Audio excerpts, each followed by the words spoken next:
ठीक है ये मतलब ये एक पोस्ट का जैसे हमारे दोस्त नहीं एक दूसरे कह रहे होते हैं कि आप मगरूर से हो गए, आप मगरूर से हो गए, मगरूर से हो जाते हैं और फिर ये लोग गायब रहना शुरू हो जाते हैं। तो बड़ा आपने वैसे तो एक एक्यूजेशन के जुमरे में भी ये बात आ जाती है और शिकायत तो है ही।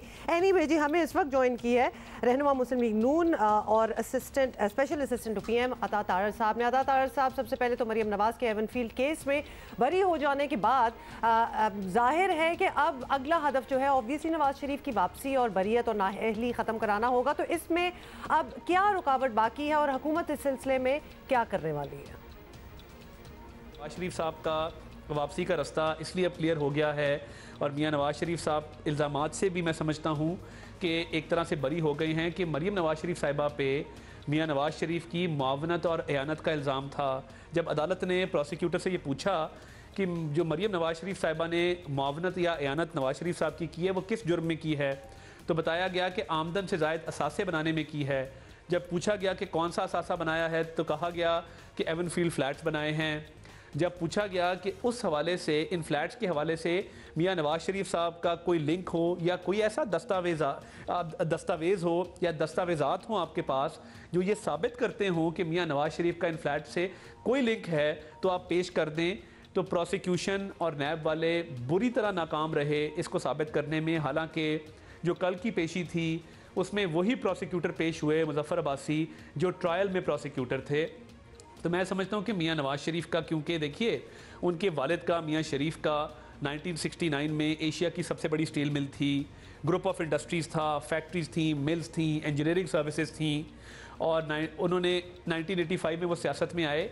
तो उनके वालिद ने जो कंपनीज़ बनाई उसकी एक्विजिशन का तो लिंक ज़रूर हो सकता है किसी भी प्रॉपर्टी के साथ, मगर मियां नवाज शरीफ का बतौर वज़ीर आज़म, बतौर पब्लिक ऑफिस होल्डर, बतौर MNA कोई लिंक नहीं साबित हुआ। और उसी की बिना पे मरियम नवाज शरीफ साहिबा भी बाइज़्ज़त बरी हुई और उनकी अपील एक्सेप्ट हुई। तो अब मियां नवाज शरीफ साहब की जो कानूनी टीम है वो इस पर मशावरत करेगी और इंशाल्लाह अब प्रेसिडेंट इसहाक डार साहब का भी मौजूद है।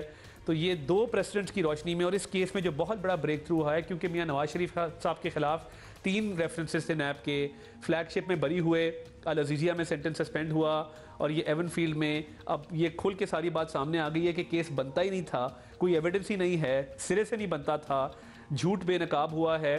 तो कानूनी टीम इस पर मशावरत कर रही है और बहुत जल्द किसी नतीजे पे पहुंचेगी। अच्छा अता साहब, ये ऐलान भी पहले से था कि नवाज शरीफ आएंगे तो इंतखाबी मुहिम के लिए आएंगे। अब अगले 2-3 माह में अगर मियां साहब की वापसी हो गई या चंद हफ्तों में हो गई और केसेस ख़त्म हो गए तो फिर इलेक्शन प्रॉबेबली अगले साल के शुरू में मुमकिन है। तो क्या ऐसा ही सोचा जा रहा है, मतलब अगले साल के शुरू में इलेक्शन की तरफ सोचा जा रहा है या फिर अगस्त तक ही बात जाएगी?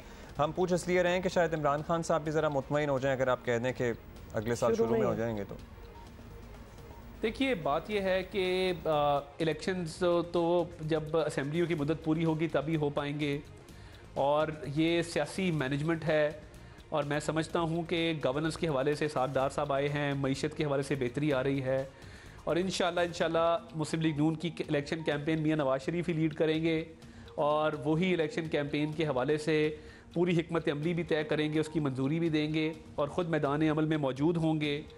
इसमें कोई किसी किस्म का शक व शुबा नहीं है, मगर इलेक्शन अपने वक्त पर होंगे और कानूनी टीम से जो भी मुशावरत होगी और कानूनी टीम जो भी तय करेगी और मियां नवाज शरीफ साहब की इंशाल्लाह जो वापसी है उसका सारा मामला जो है वो उनके केस को देखते हुए तय किया जाएगा, जिसमें अब कोई गुंजाइश बाकी नहीं रह गई कि उनके ख़िलाफ़ किसी किस्म का कोई सबूत सामने आ सके, क्योंकि प्रोसिक्यूशन बुरी तरह नाकाम हो चुकी है।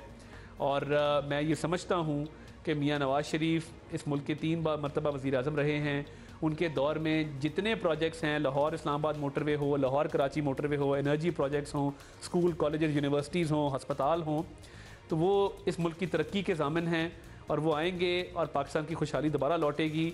और इस वक्त जो काविशें हो रही हैं उसमें उनकी गाइडेंस भी शामिल है और उनकी मज़ीद रहनुमाई मिलेगी।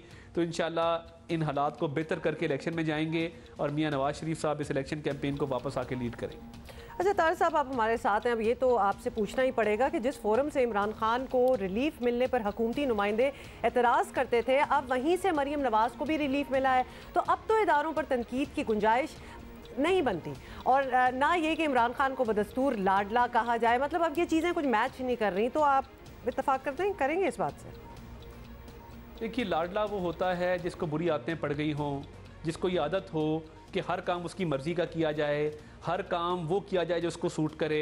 देखिए, कंटेम्प्ट ऑफ कोर्ट के अंदर अगर इस्लामाबाद हाई कोर्ट का ये फैसला है कि कंटेम्प्ट ऑफ कोर्ट नहीं बनती थी, तो ये कोर्ट की सवाबदीद है। उस फैसले से हमें इख्तलाफ ज़रूर होगा, मगर कोर्ट की सवाबदीद है। और ये जो मरीम नवाज शरीफ साहिबा का फैसला आया है, ये देखिए, ये ओवरनाइट नहीं आया। इस फैसले पर पहुंचने के लिए कोर्ट को तकरीबन 2-2.5 साल लगे हैं।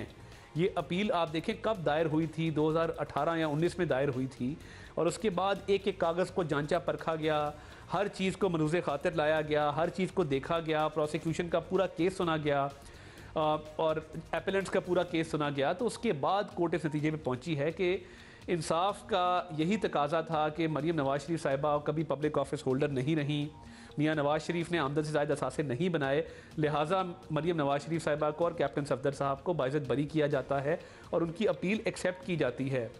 इमरान खान साहब का जहाँ तक सवाल है, तो देखिए, वो एक सेलिब्रिटी हैं और अपने आप को वो इंटाइटल समझते हैं। वो ये समझते हैं कि हर चीज़ पे मेरा हक है, और इदारों के ख़िलाफ़ कैंपेन चलाना, अभी भी न्यूट्रल जो नारे लगवा रहे हैं, जो अदलिया के ख़िलाफ़ हमले कर रहे हैं, चीफ़ इलेक्शन कमिश्नर को बुरा भला कह रहे हैं।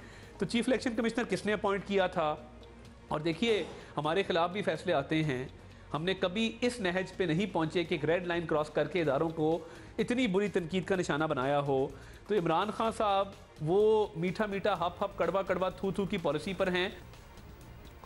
अच्छा, आप कह रहे हैं कि मीठा मीठा हप हप और कड़वा कड़वा थू थू इमरान खान साहब नहीं, मेरा ख्याल है कि सभी इस पॉलिसी पर हैं। बहुत शुक्रिया आपका तारा साहब।